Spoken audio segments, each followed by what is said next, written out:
Not wearing my sling.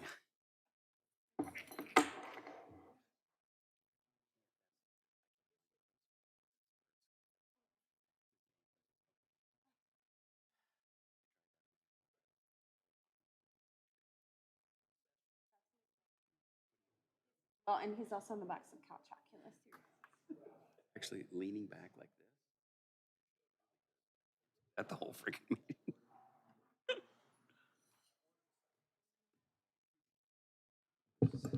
Let's call a meeting to order. Shall you want to take the roll, please? Mayor Zakowski, Here. Alderman Kittle, Here. Alderman Vries, Here. Alderman Weinmeier, Alderman Montello, Here, I'm trying to find my balance.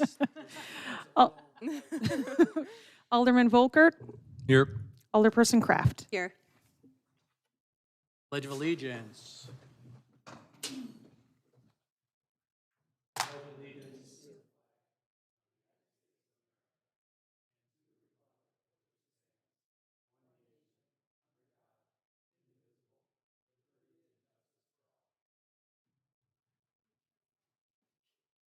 I'd like to make a motion to approve the agenda. I second it. All in favor, say aye. Aye. Aye. Opposed, so moved. Any public comments? Public comments? Not the consent agenda. Do we hear a motion to approve? I'll make a motion that we approve the consent agenda. Consent agenda. Second. Questions on the consent agenda? I don't have any questions, but I just want to recognize the donations that we get that are under the consent agenda. Sometimes recognize those. That's all I have. Motion to approve? All in favor? Aye. So moved. Item.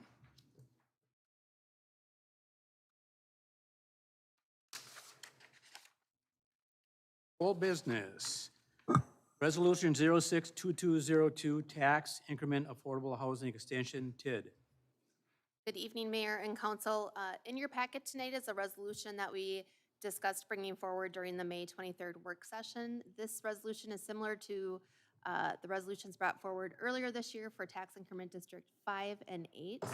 The resolution indicates that we would be actually extending the life of TID 6, which would be closing this year. And that final year of extension, that revenue would be going to be collected and then transferred over to the Affordable Housing Fund to address affordable housing needs within the city of New Richmond. So approximately based upon the annual revenue, we would anticipate that that final year of increment will be somewhere around $100,000 or $520,000 in revenue that would then be going to that Affordable Housing Fund. So if there's any questions from the council, I'd be certainly happy to address those. But otherwise, we would be looking for a recommendation to adopt the resolution in your packet this evening. Your motion to approve resolution 062202, tax increment affordable housing extension, TID. I will make a motion. I'm reading resolution. I'll make a motion to approve resolution 062202, the tax increment affordable housing extension for TID number 6. Second. Roll, please. Alderman Kittle, Yes. Alderman Vries, Yes. Alderman Weinmeier, Yes. Alderman Montello, Yes. Alderman Volkert, Yes. Alderman Kraft. Yes. Next item is board and commission appointment. Good evening, Mayor and City Council. For this item, we have a couple of recommendations from the mayor. The mayor would like to reappoint Ryan Shervey as one of the citizen members to Ford and Richmond. This would be a 3-year term. Mr. Shervey has been on there. He'd actually completed the remaining portion of a term of a former member. So he's been on for about 1 year. And then by our ordinance, the mayor also recommends who the president and the chair and vice chair are of the committee. Some of our other boards and committees, the chairperson is just selected amongst the membership.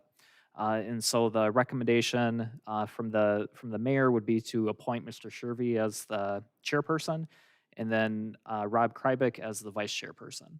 And then we did want to note there is one remaining citizen vacancy if Ryan Shervy is appointed tonight. And so if you do know of any other community members that might be interested or you think would be a good fit, please encourage them to apply. Who currently serves as the chair and vice chair for that committee? So Carl Skoglund as the chair. Okay, so was Carl no longer interested in serving in that capacity? Okay, okay. It's 1 year consecutive?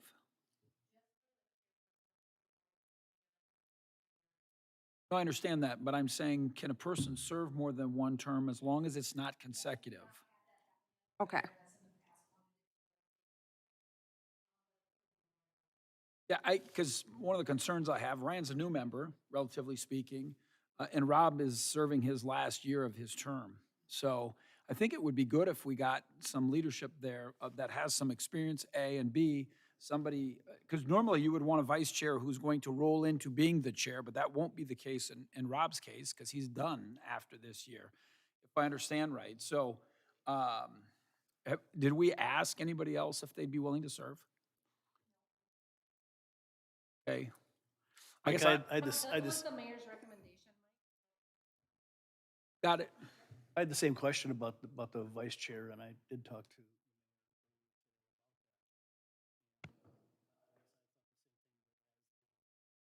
vice chair.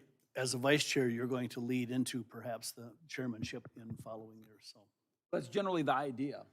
So, and when is, Beth, when is Carl's term up? I think he's got a couple of years. I don't, yeah, No, I'm I'm not. sorry, I meant 100%. his term, when, the change in The change is leadership, normally in April with the normal appointments. right? If the appointments go longer, like Ryan wasn't, like the mayor hadn't made any appointments in April at all, normally it's made with the appointments or recommendations at that time. So we usually change hands in May or June based on when we kind of get that formalized with the council. And is Forward and Richmond meeting this week? They are not. We are canceling the meeting. I mean, I don't know, Mr. Mayor, I guess I'm gonna ask you that question. What do you think about having a chair who is relatively inexperienced? I talked to him, and I think he'll do well in that position. I just feel he'd be a good chairman for this committee. Talked to him, and he is very agreeable. I just felt that he speaks up when he has to, and I just think he will do a good job. And that's why I want him in that position.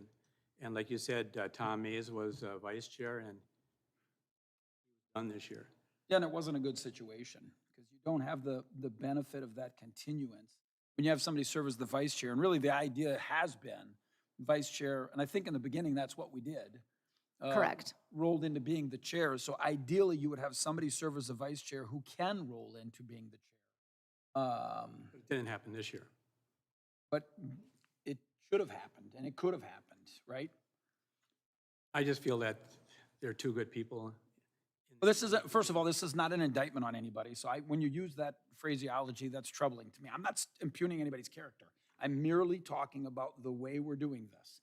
So I'm sorry, I just, you say they're good people. I'm not saying they're not good people. I'm just saying that ideally you would have somebody that has some solid experience at the chair position, and that the vice chair would be somebody who could be the chair next year. That's all that I'm saying. Well, I'm going to stick with these two appointments. So I'll give you, Mike, you had a couple of questions on that. So the terms of the people that are up, coming up. So Kathy Longton, Rob Krybek, and Susan Lockwood will be off in 2023. Carl and Heather and Summer will still be returning. So that's kind of, and each of them have already played a role in vice chair or both. Each of them Exactly. actually has played a role in both already. That was another reason Beth and I talked about that.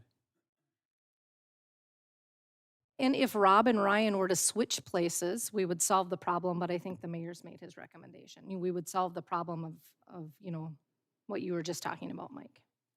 Because Ryan will be coming back the next year. Rob will not. I'd make a motion to approve the appointments, unless that's already been made. I'll second it. For discussion? Alderman Freeze, Yes. Alderman Weinmeier, Yes. Alderman Montello, No. Alderman Volkert, No. Alderman Kraft, Yes. Alderman Kittle. Yes. New business, cable access agreement with Northwood Technical College. Alex? Or, I can introduce, and Okay. then Alex, if you have anything to add, certainly feel free if you want to go up to the mic. So in your, good evening, everyone. In your packet is the agreement with Northwood's Technical School College in regards to the operation of the Channel 6 local public access channel. This is a contract that runs from July 1 to June 30th. In your packet is the details of the contract. Alex, Dr. Burkholz has also provided us a cover letter. He is estimating that the contract for the July 22 through June 23rd would be estimated an operational expense of $15,000 annually. So if there's any questions that the council has, otherwise we'd be looking to move forward with a recommendation. There is a piece in the letter that's noted for a capital investment. That is something that we have not moved forward in years past, but would be something that we would discuss during the capital improvement planning process if the council deems appropriate. comments, Alex? Just for those of you that are perhaps newer to it, so Channel 6 is operated by the city as a public educational and government channel.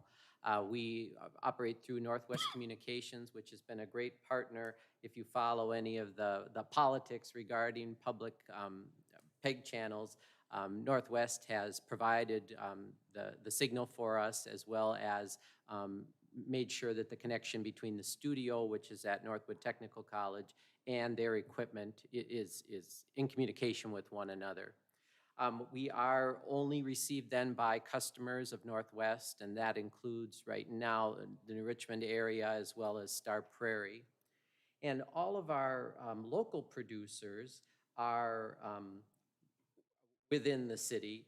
And if somebody from outside the city asks to request station time, then it has to be underwritten by, or it has to be approved by a citizen of the city. And so that's the mechanism we've used to make sure that the programming is indeed local.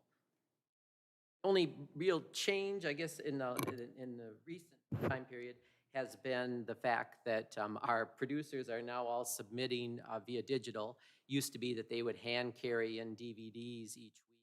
We had to convert that because of access issues during the pandemic, but many of them have found that they like it that way now, so they're continuing in that direction. And then, as Rayanne mentioned, we no longer have camera equipment for checkout as of 2020.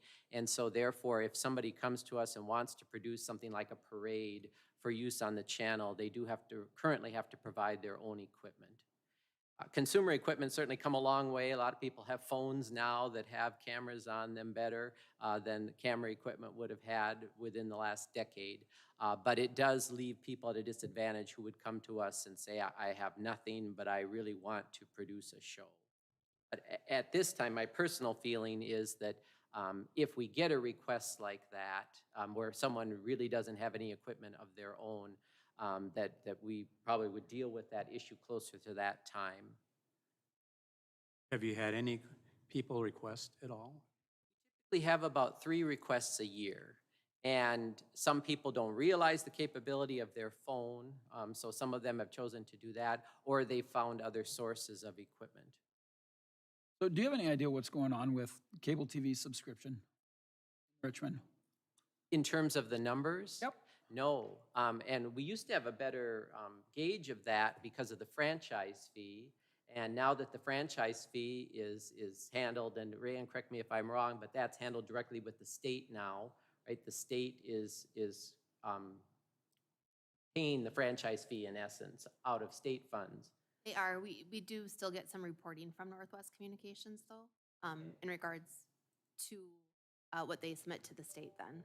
So we can glean some information from there.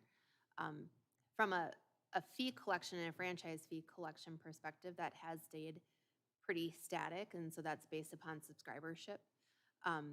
So we haven't necessarily seen, a large uptick, but we also haven't seen a decrease. Roughly what that number is? I believe it's roughly $46,000 to $47,000 annually. Oh, I'm sorry, what that equals in terms of subscriptions? How many households in the city of Richmond? I Are don't we know talking off the, four or 500 maybe? don't know off the top of my head, Mike. I can look up that information. Well, the reason I bring it up is because a high school is using live streaming for sports, right? And I'm going to date myself really, really a lot here. Over 40 years ago, I worked for a local cable TV company in southern Wisconsin, and we used to produce the local high school sporting event. Well, today, streaming is by far and away the preferred method. And my question is, in the future, not talking about tonight, but it's conceivable within the next couple of years, the money we're spending would be better spent for live streaming. I mean, I fully would anticipate that there are more people in the city of Richmond that have internet at their house than have cable. And so couldn't we reach more people if we did live stream? And if for this kind of money, we could afford to hire somebody to be the camera person here at the council meetings and just live stream the event and reach more people. Because the whole idea of it, public access, is to get a video out to folks in the community so that they can see it, so they know what local government's doing. So I really just throw that out there as something we should really be thinking about. And I'm not trying to plunge the knife into cable TV. I think technology will take care of that. I mean, I think that's the writing's on the wall, as it were. And in fact, so when you talk about the other requests you get for public access, it's an interesting thing because you no longer, and I don't mean you, but we no longer have a camera. So we don't have the equipment. So basically somebody is just saying, hey, I want to sign up. I'm going to produce whatever I'm doing and we're going to put it on the public access channel, when in fact, they come up with their own equipment. They can stream it for, I don't even know what it costs, but I'm guessing there's really no difference there in terms of getting it on the internet. Do you have an awareness of that? Well, all of our producers also stream. Yeah. And so it's the difference between push and pull. In order to, when you stream, you have to get the viewer to pull that content from Sure. you. They have to go through the Yep. effort. Whereas when you're on cable, it's push. It's in your house, and when you're flipping through the channels, you come across this meeting and you sit and watch. Anecdotally, we'll hear from viewers who say, well, I watched an hour of it one day, and then I watched another hour of it another day when I was flipping through the channels. So I do think there is some merit to it being there and you seeing it, as opposed to having to go through the effort. Now, I believe this meeting is live streamed. Yeah, we're streamed. Tonight, right?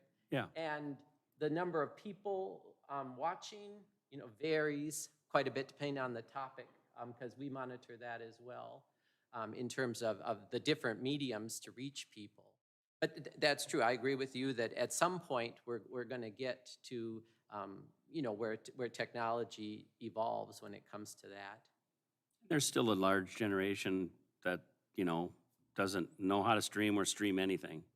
20 years from now, when that generation, 20? when that generation knows more about it, it's different. Well, I would say this, since we're doing both anyhow, I guess it's kind of a moot point.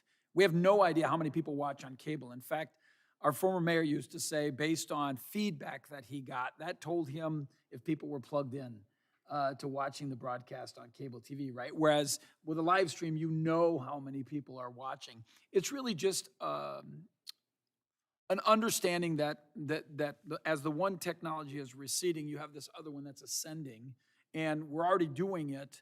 And I'm not trying to limit, no way, shape, or form. I just think that there would be an issue where perhaps live streaming is going to be, or at least that technology or something that's going to take that out is, and obviously you have the ability to say, hey, here's the council meetings. I think the county has got their county board meetings. I don't know how many years they go back, but it's incredible. You can go in and and on cable TV, you would have to either have recorded it when it happened, or you'd have to wait for a playback. Right, we carry the county meetings, so they provide them to us as soon as Sure. they're over. And then on the website, you can see the schedule so people can tune in. County board is a few times a week, and then the rest of the county meetings, which have a more limited audience perhaps because they're so specialized, show on Saturdays. Right, but if people are able to go in and watch previous county board meetings, they're doing it because of what was streamed, is how they're doing that. Yeah, they're doing that via YouTube. Right, so anyhow, my point is that we're not, do you know, Michelle? Our stream information, is that in a library for people to, can the public On refer YouTube. to that? Sure.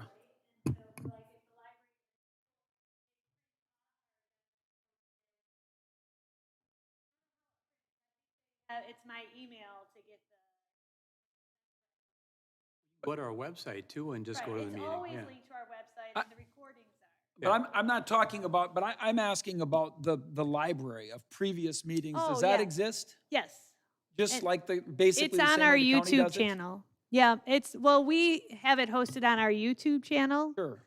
but yeah. And And it- you are required, you're required to keep it for at least 90 days by state statute for I know the open county is records. much further than that. Yeah. And ours are as long as they're on the YouTube. They're there.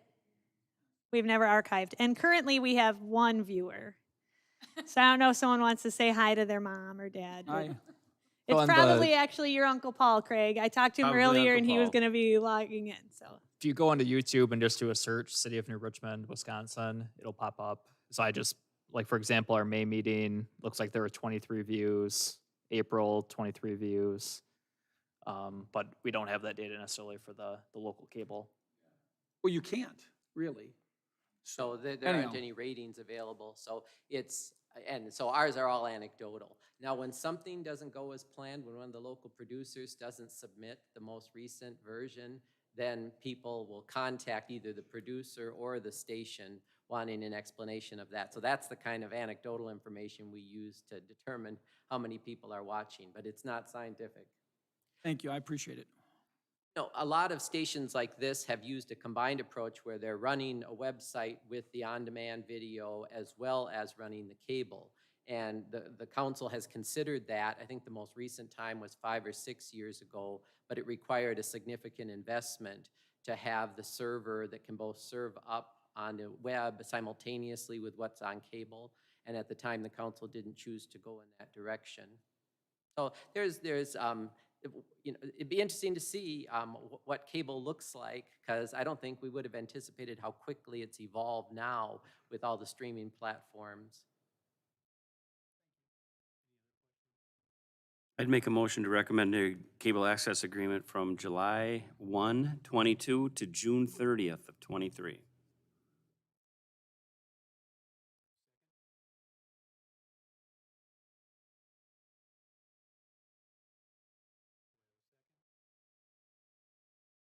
I'll second it.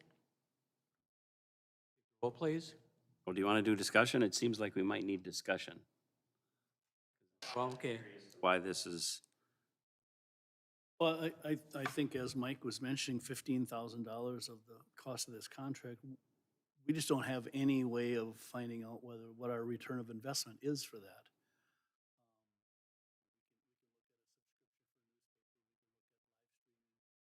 Have an idea of, is it being used? 20-some people. So if I can just interject just quickly on the Please. revenue side of things. So because we have the cable access, we also receive that revenue that we were talking about earlier, that franchise fee that comes in annually, and that does equate to about $47,000. So that $47,000 partially offsets the expense of, or fully offsets the expense of the cable access agreement for the year annually too, plus then offers us some additional revenue about, Great $1,000. information. Yeah, at So- one time, all That's the great money went. information. So if we didn't have that local access, we would then lose the franchise fee funding as well. and maybe, One time, they got the whole amount of the money, And then I don't know if the ordinance switched or what the deal was, but now we give them the 15,000, but that's out of the 47.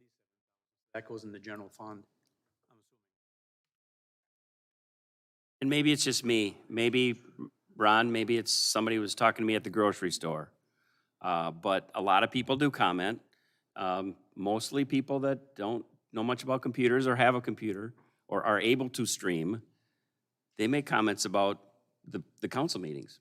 Yeah, it's not everybody, but I know of people, and I know one very well that watches a lot of meetings, and they're all not on YouTube. So I just think it's a service to the community that's important. Further discussion?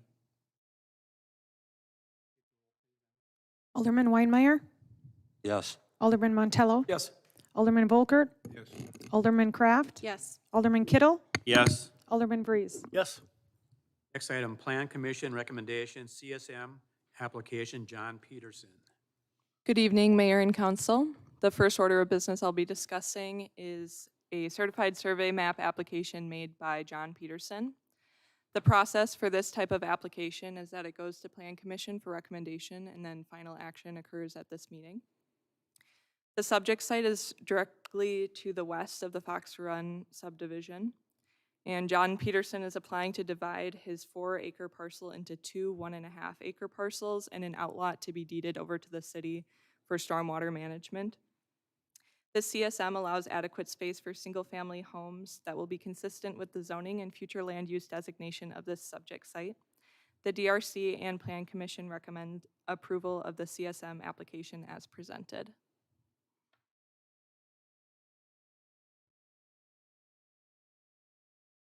Make a motion to approve the CSM. I'll second. Discussion? Want to take the roll, please? Alderman Montello, Yes. Alderman Volkert, Yes. Alderman Kraft, Yes. Alderman Kittle, Yes. Alderman Breeze, Yes. Alderman Weinmeier. Yes. Motion passes. Plan Commission recommendation, zoning amendment, 160 High Street. City staff and Formafeed are initiating a zoning map amendment for the parcel located at 160 High Street. Zoning map amendments require a public notice published in the paper, a public hearing, recommendation at Plan Commission, and final action at City Council. The parcel is currently zoned with 2 zoning designations, Z4 and Z7. This amendment would change it entirely to Z7 Industrial, which is more compatible with its current use. The DRC and Plan Commission recommend approval of the zoning map amendment.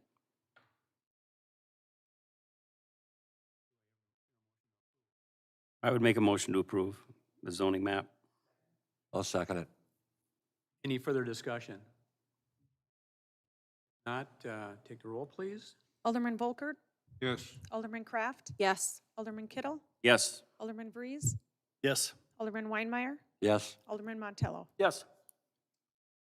Next item, Utilities Commission recommendation, Electric Department line worker position. I will take this one, and I believe Wes Arndt, our electric superintendent, may be on virtually as well. So this item was discussed at the last Utility Commission meeting. In preparing the 2022 budget and looking at future growth of our community, the Utility Commission had budgeted for adding additional line worker towards the end of this year. Pending, again, assuming that we're still in a good financial position. So at the last Utility Commission meeting recently, they reviewed both our 4th quarter and 1st quarter financial report, felt that the electric department is in a good financial position. In terms of kind of a rule of thumb, typically you would have 3 journeyman line workers, or I would say you'd have one journeyman line worker for every 1,000 electric meters. So you'll see in the memo, we have over 5,000 electric meters. We currently have 3 journeymen with 1 lead line worker. And so we do feel it's appropriate to add that additional position. A lot of the work that they do out in the field requires 2 or 3 people. And then as we're also looking at obviously future growth, additional residential development that you see currently underway and that we expect going forward. And then finally, we do see value in just in terms of succession planning. We expect 3 retirements likely within the next 3 to 5 years. And so also looking at, and with those retirements goes several years of experience. Those 3 individuals together have over 85 years of service to the community. A lot of institutional knowledge that goes with that. And so the recommendation from the Utility Commission was to proceed with the hiring process for an additional line worker. So again, we would advertise this on our city website. We would go through an interview process, and we would hopefully bring this employee on later on, late summer, early fall of this year. So I know Alderperson Vries serves on the Utility Commission. Hopefully that's a good synopsis, but anything else you'd like to add? And then I think Wes is available as well if you have more specific questions. Money. Summary, no, and so I'd like to make a motion to approve adding an additional apprentice or journeyman line worker for the electric department. You have a second? You have a second? I'll second it. Further discussion? So the money to pay for the position is coming from the utility, right? It is, yep. Okay. So, so even though it's a utility budget, and when it comes to adding positions, we would always bring those forward to the council. But yeah, so it doesn't affect the city's budget. It would just come from the electric utility. Questions? Alderman Kraft, Yes. Alderman Kittle, Yes. Alderman Vries, Yes. Alderman Weinmeier, Yes. Alderman Montello, Yes. Alderman Volkert. Yes. Passes. 2022 first quarter tourism funding recommendations. Good morning. Good morning. I hope you have a wonderful day today. Good evening, Mayor and Council. May 26th, the Tourism Committee met to review the funding applications for the first quarter. They were all outlined in your packet, so I'm happy to take any questions on it. There were 5 applications that came forward. It is a reimbursement grant, so one of the applications was for an event that won't take place until the 3rd quarter, so they did not move on that one. So the recommendation was outlined. Pete Vries was there as well, so either of us would be happy to take any questions on those applications. Would, I gotta just have a question. Would Gibby's have done it if they would've got the money right away to pay the vendor that's gonna do it? I don't think it had anything to do with the vendor.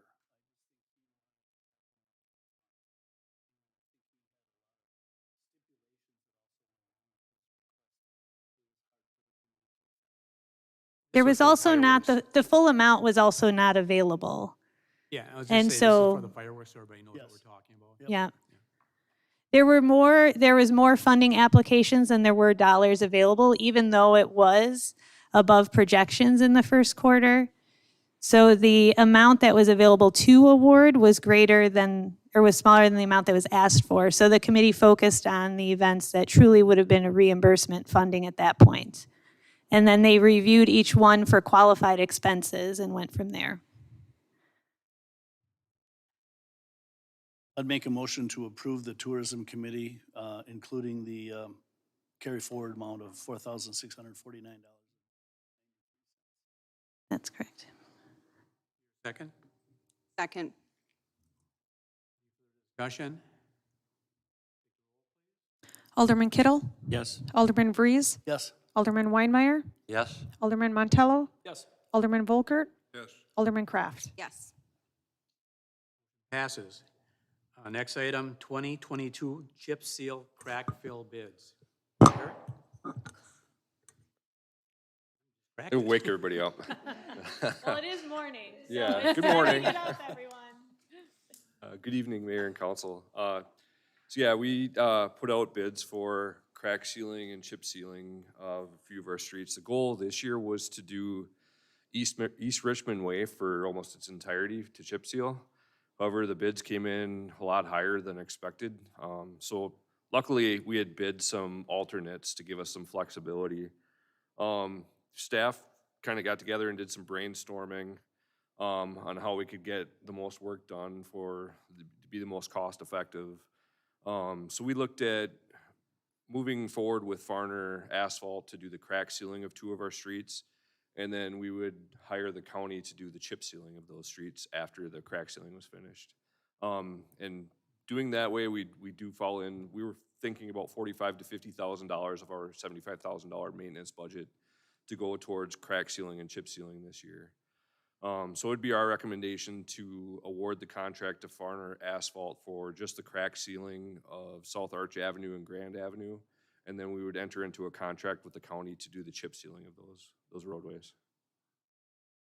Is this the same amount every year, or do we increase it now at all? Or it hasn't been like 45,000 for how many years? It's my understanding the maintenance has kind of fluctuated over the years. I think during the COVID days, it's kind of got pulled down a little bit. Yeah, so just the chip sealing of Richmond Way would have eaten up our entire maintenance budget this year. So yeah, we had to look for an alternative to doing that one this year. Are we getting behind on the city streets because of the high bids? That's an understatement, yeah.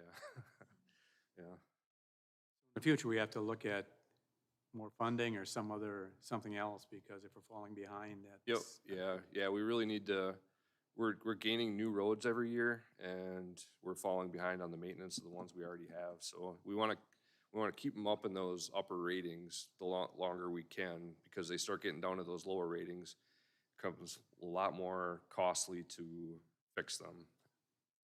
Just for anyone who might be listening, what is a good estimate of what you should have in that budget line item each year, just to stay on top of the roads and the maintenance that's required? You know, like a state recommendation? No, I think ours was around 600,000. I think the numbers that Joel had put together were like $600,000. If you recall, Per year. Yeah. If you recall, at one of our work session meetings, we showed our dashboard that was created. And so that is. I remember the dashboard. I don't remember the information, but yeah. So we're able to use data from the DOT and their own localized ratings, looking at how old the street is, what the condition is, and really get that down into the details, both for streets, but also sidewalks, bike trails, for that ongoing maintenance. And each year, that's one of the line items that we choose to cut, right? It is, it's one of those projects that compounds over time. So it's not, okay, one year you put in $500,000 and now you're good. I mean, that's an ongoing basis. And then like Eric said, as you add additional streets, you may not be doing that maintenance up front, but long-term, you're gonna be paying for that. And, you know, a lot of our streets in the city were dedicated to us during new subdivisions in the 90s, early 2000s. And now as we look ahead at the next decade, a lot of those streets are long overdue. But even some of the more recent projects that we've completed, Paperjack Drive was 2016. It's not very old, but just in terms of that regular routine maintenance, there are treatments that we should already be doing to it. I talked to Jeremiah just like about 4 years ago when I was on the council. I said, I think we had budgeted like 60,000 for that. And I said, how much do you really need? He said about 300,000 a year to keep up.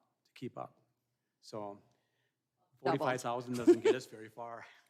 Eric, here's my question. So we have a bid from a private company for 40 grand, basically, and the county's gonna do it for 28. Yep. Just talking about the chip seal. Why would we ever not ask the county to do our chip sealing when it's a third less the cost? It depends on who you talk to, but some people have a problem with county governments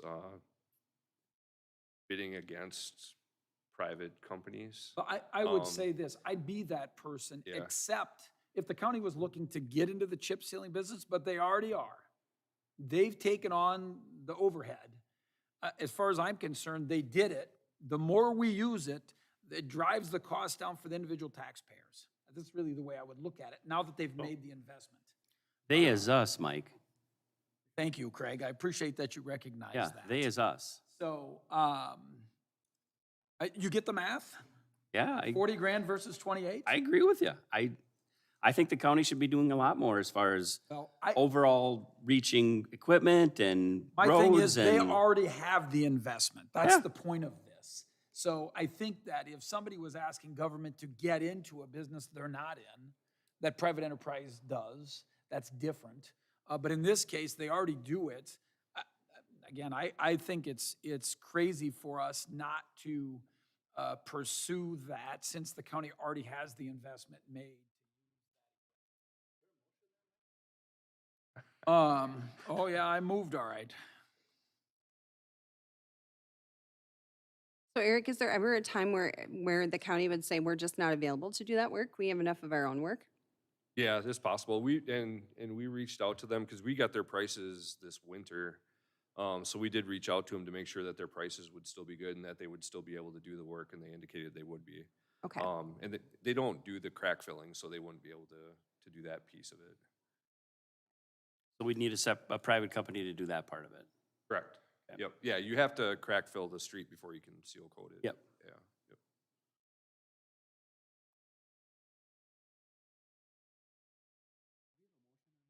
No. Have a motion, please? Forward with this? I'll make a motion. Follow the staff recommendation of hiring the revised bid of Farner Asphalt for crack filling of South Arch and Grand Avenues and South Arch and Grand Avenues for a total cost of $47,367. Second? Further discussion? We're not doing West First Street on here yet, are we? No, that's already been, East First Street's been done. I mean, East First Street. It's been done, and we got our holes filled. Perfect. All right, good. Want to take? Oh, any more discussion? Yeah, I said already. Oh, okay. Alderman Vries, Yes. Alderman Weinmeier, Yes. Alderman Montello, Yes. Alderman Volkert, Yes. Alderman Kraft, Yes. Alderman Kittle. Yes. Passes. Public Works Tandem Axle Plow Truck. Yeah, so this was something that was bid out already and was awarded by council already. We had the supplier reach out to us and inform us that a lot of the products and for the build of the truck have gone up in cost. So they're passing some of those surcharges on to their customers. This is not a unique thing for the city. I know a lot of communities are dealing with this. I believe the county had a similar truck where they had to pass on fees, surcharges. So it's not unique for us. They're not trying to get something from us. But in a typical year, I'd say let's rebid this. We're not in a typical year. I think if we rebid this, it'd be much more costly. So the chassis of the truck's already in stock. They have that. If we rebid this, that would be much more expensive. I was talking to Dave today. He believes it'd be $30,000 to $40,000 more expensive if we rebid it, and we'd probably be 10 months out in getting the truck. So it would be our recommendation at this time to just move forward and pay the additional $11,000 to the supplier. Eric, I'm sorry, I and you might have touched on this, and if you did, indulge me and touch on it again. We had an accepted bid from them. Yep. They're saying, oh, no, we're not gonna meet that. Under what basis? They're, some of the equipment, so they have the chassis of the truck. They're getting some of the equipment in. So they get from the vendors all the equipment to build the truck. All those costs have gone up. That they haven't got the equipment yet, and the costs have gone up already. So Yeah, they're asking to pass. Okay, If so. we say no, I think that it's No, gonna be, and that's not at all where I'm going. Yep. I'm super familiar with the part you're talking about. Yep. What I'm not familiar with is they submitted a bid. We accepted it in good faith. And now they're saying, oh, we want a do-over, like this is an Etch-a-Sketch. They shook it and said, throw that bid out. Yep. I'm confused. Did we sign anything a originally?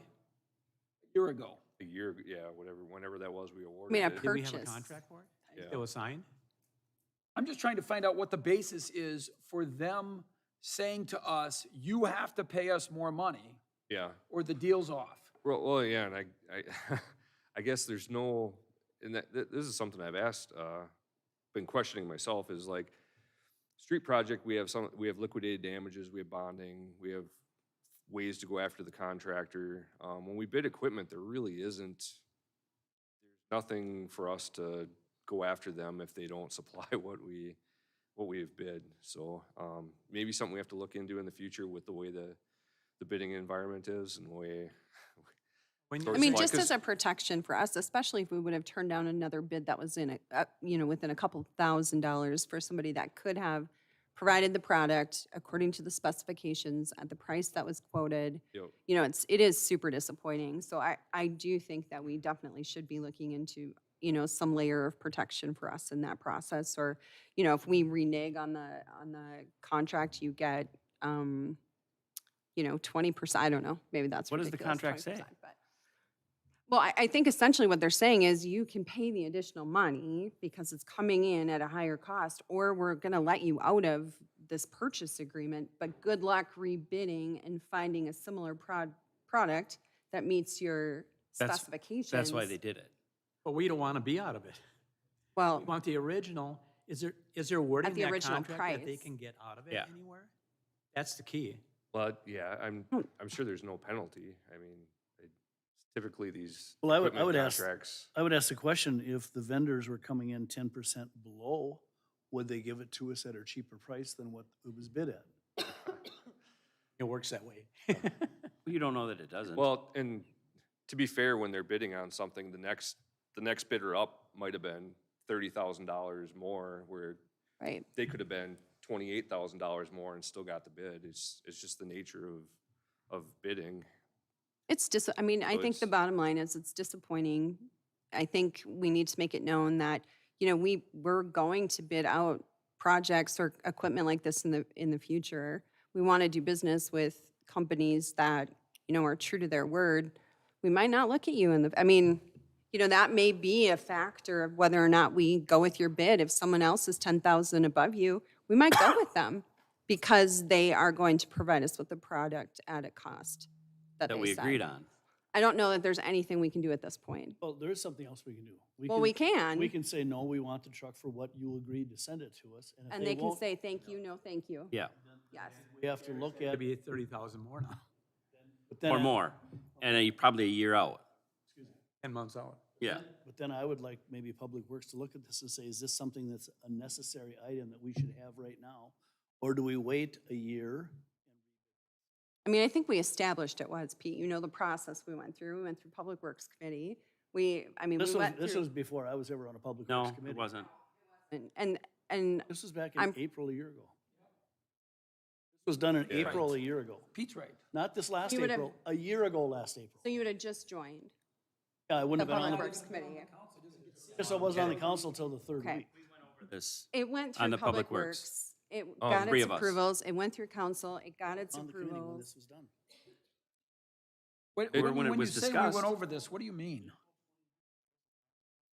What do you mean when you say we went over Talking about your this? last Public Works. at the last Public Works meeting. Well, So you're saying within the More last than one 60 public- days? In the last 60 more than to one 90 Public days, Works meeting we did. this particular increase in the price was discussed? About the No, the not truck. the increase in the price. I think the whether or not they need this. I mean, let's not sit here and make a comment that let's figure out if they need this. No, I don't. We figured out that they needed this. It is- For what it's worth, that's not really what he's saying.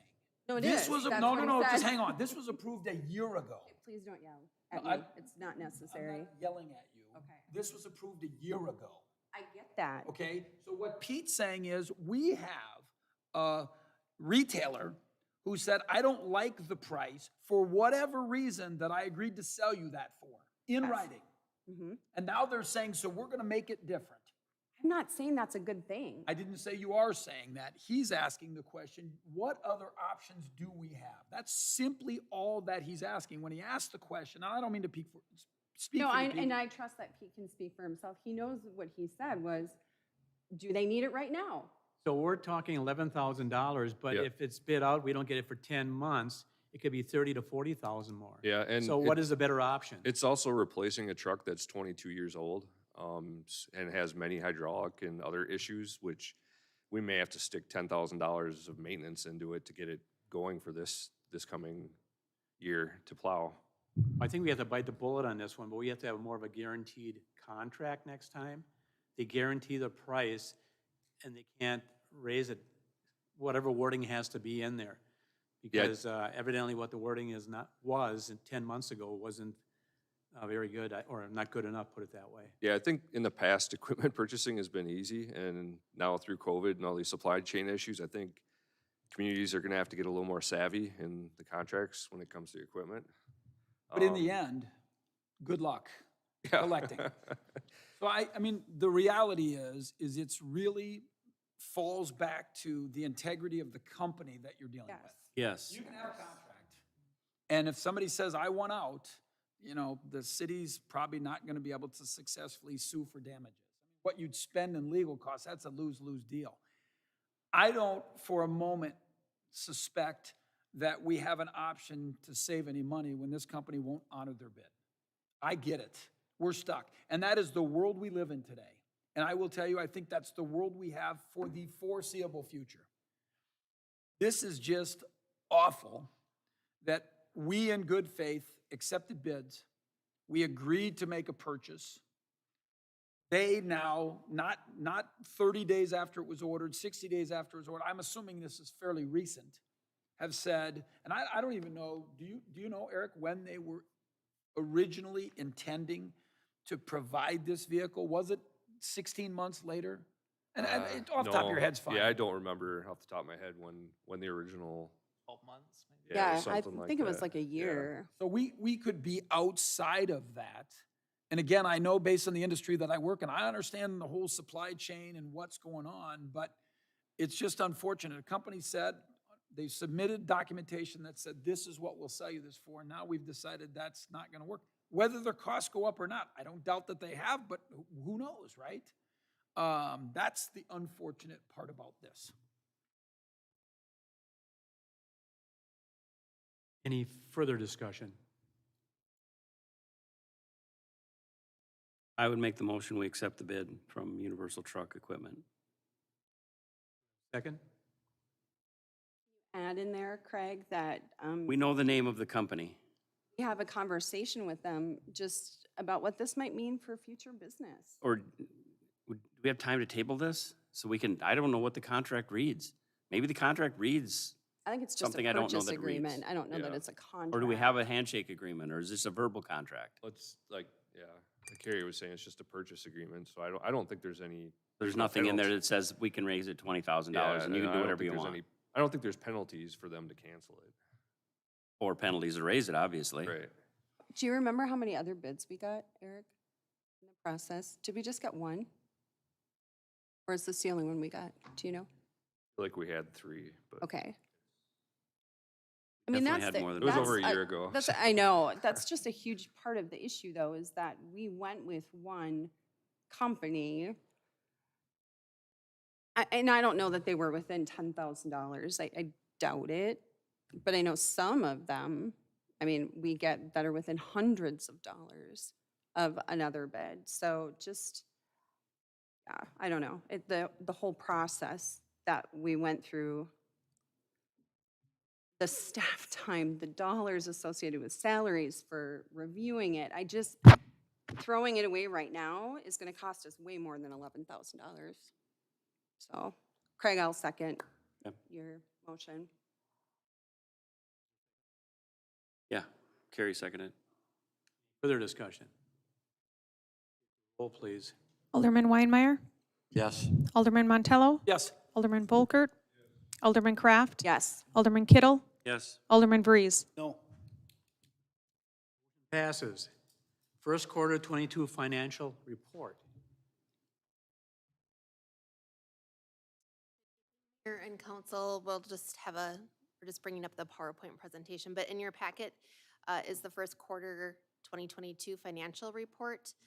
This will also be made available on the Finance Department's website following the meeting this evening. Overall, our first slide is just a brief summary of revenues and expenditures. Total revenues collected as of first quarter at the end were just over $3.1 million. Some notable revenue aspects, there was a decrease in intergovernmental revenue from prior year. That was due to slightly lower library, inter-county funding library, again, due to the decrease in budget during the COVID pandemic period. So Typically, that funding that we receive for that intergovernmental is about 18 months in arrears going back during that period. So we're seeing some of the impact of those cost containment strategies that were implemented during the COVID period. Building permit revenue was down compared to prior years. But again, building permit revenue collections can fluctuate quarter over quarter. We do expect that in second quarter, those building permit revenues pick up and we would be on target and comparable to prior year as well. And then just slightly to miscellaneous revenues, which is where our investment interest is categorized. The market volatility has obviously impacted our municipal investments as well. So we have seen some losses in those categories. And then lastly, there was a property sale in Q1 for $25,000. From an expenditure standpoint, expenditures total just under $2 million at $1.9 million or 28% of the budget. So again, if we look at overall budget and quarter it, we would anticipate budget expenses to track close to 25%. Typically in first quarter, you see that percentage being a little bit higher. There's costs associated with insurance, our ambulance service, and some other assessment contracts. Things like that are typically paid maybe more in the front end of the year and not paid equally throughout the year. So the amount and the percentage of expenditures is very comparable to prior years. And then there was also some medical reserve payouts in quarter one due to retirements as well. So from this slide, it just shows the revenue breakdown by classification. So again, you can see that 2020 year-to-date revenues were $3.1 million. Prior year, they were just over $3 million, but tracking nicely to budget. Any questions on this slide before we go to expenditures? Really kind of the notable aspects of revenue I already covered for the first quarter. So, okay, we'll move on to expenditures. On expenditures based upon quarter, you will see that although we're at 28% of the budget, expenditures are tracking higher than they were last year at $1.9 million compared to $1.6 the prior year. Again, though, we are tracking to budget. So some of the notable expenditure aspects were timing that we discussed, but we also have seen some increase in legal expenses in Q1 compared to prior year. Some of those will either track or potentially fall off later in the year. But other than that, I think from a perspective of by department and segment, everyone is tracking nicely to their projected budgets for first quarter. So even given some of the inflationary pressures that we experienced in first quarter, we certainly are seeing those ramp up in second quarter.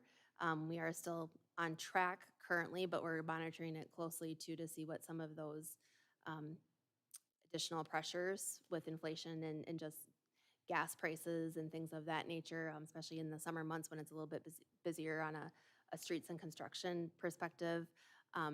Those are things that from a 24/7 operations perspective for police and fire, those are true costs that while we factor in some increase into the budget, we are looking for other areas that we can potentially offset without having a large impact as well. But we'll continue to monitor it closely, working with departments closely on that as well as communicating that to the council. You explain the taxi? Yes. Do we get repaid from the state yet on the taxi? So on the taxi, we are getting quarterly payments. So we had a little bit higher expense based upon an audit from prior year that we anticipate we might have had to have more of a payout that wasn't fully covered by the grant funding. So, good question.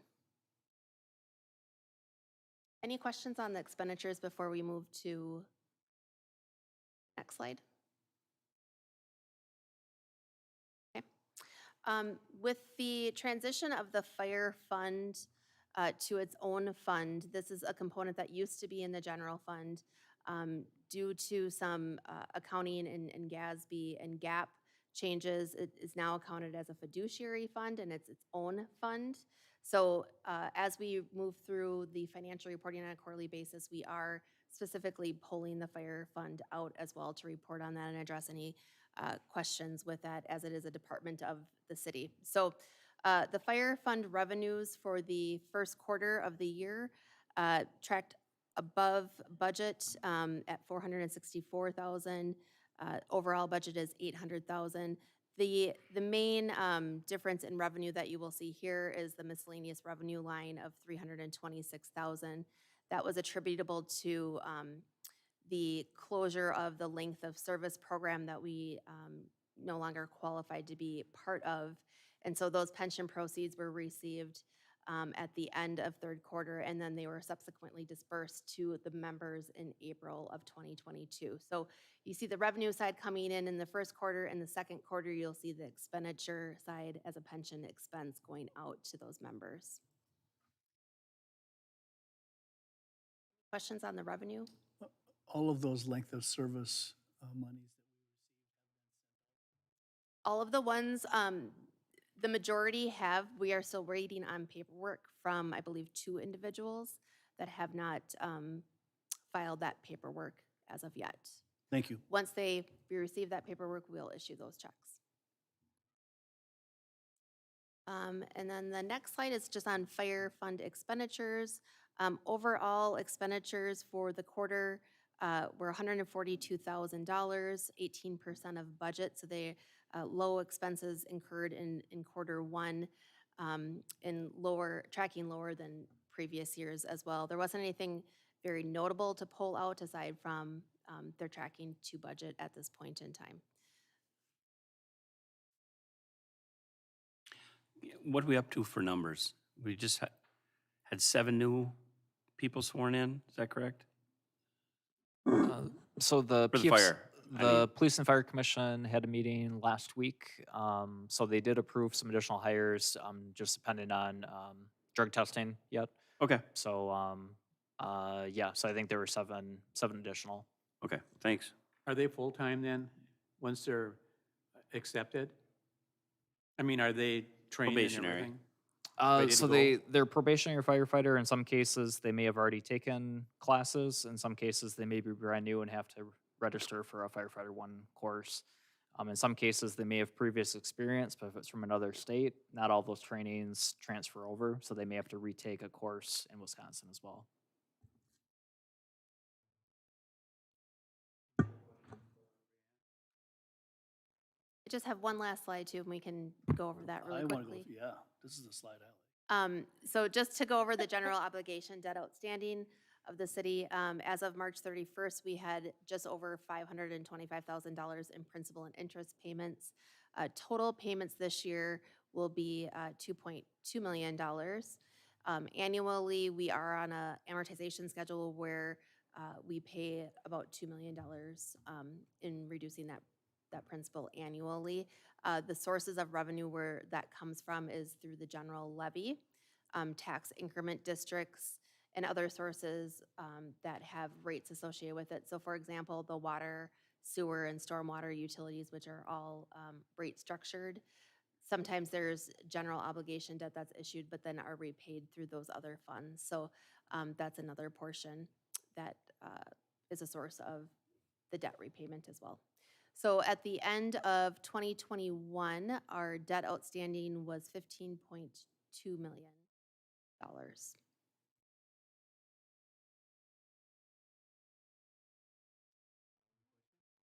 Comment, I think that's outstanding. I would like to take a little credit for this. Back all the way to 2012 to 2021. Debt by about that much.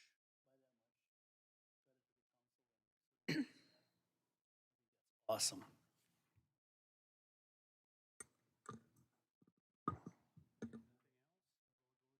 Ordinance 578, amendment of the Richmond Municipal Code 50-289 tobacco. So the proposed amendment included in your packet was prepared by the city attorney. This is a response to the increase in the federal minimum age for the sale of tobacco products from 18 to 21. So the city attorney is advising all of their clients, municipalities, to update their municipal ordinances accordingly. Staff and legal counsel would recommend approval of ordinance 578 and to suspend the rules. I would make a motion to suspend the rules and adopt ordinance 578. I'll second that.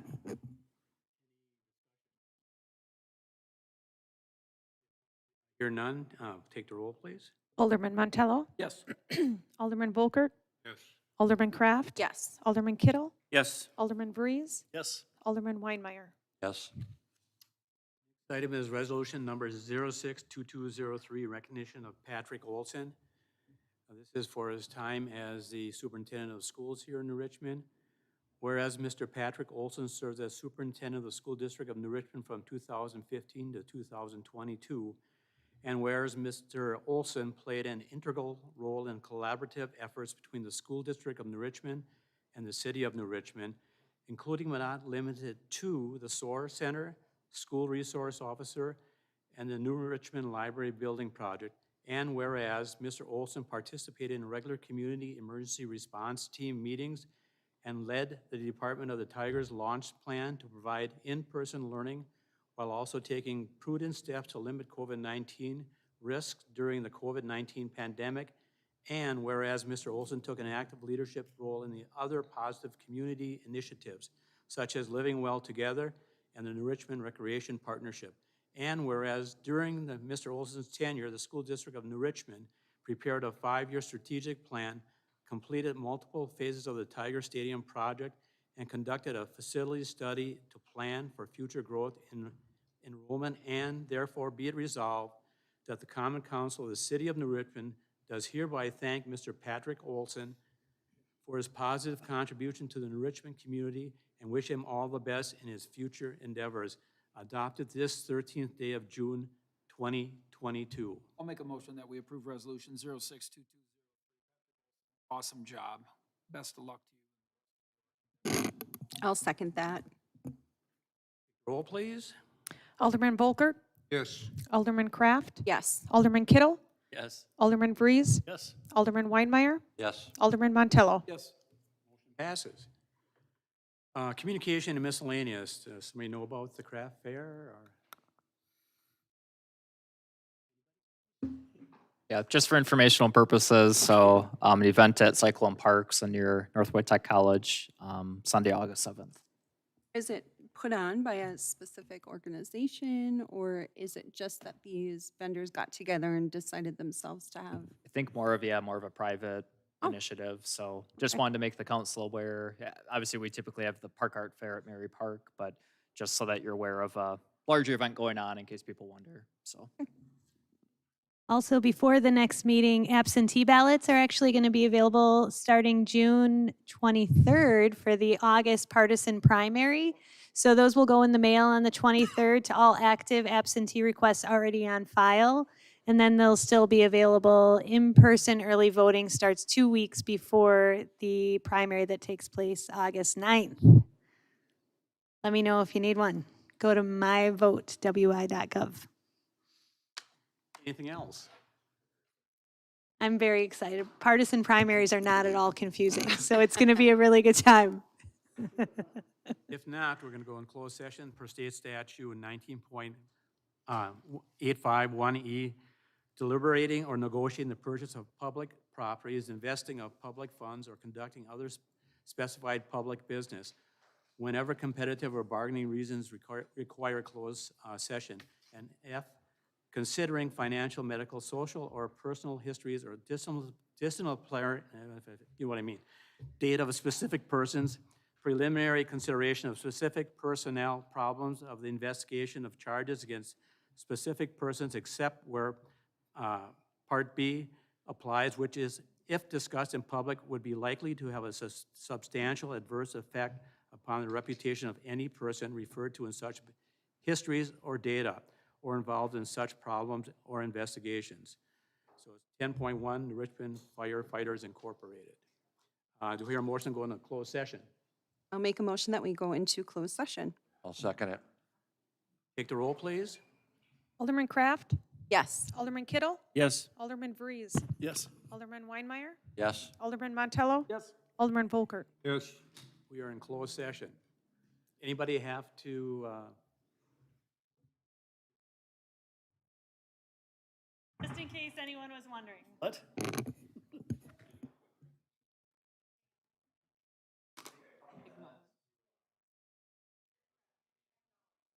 Oh, okay. oh, okay.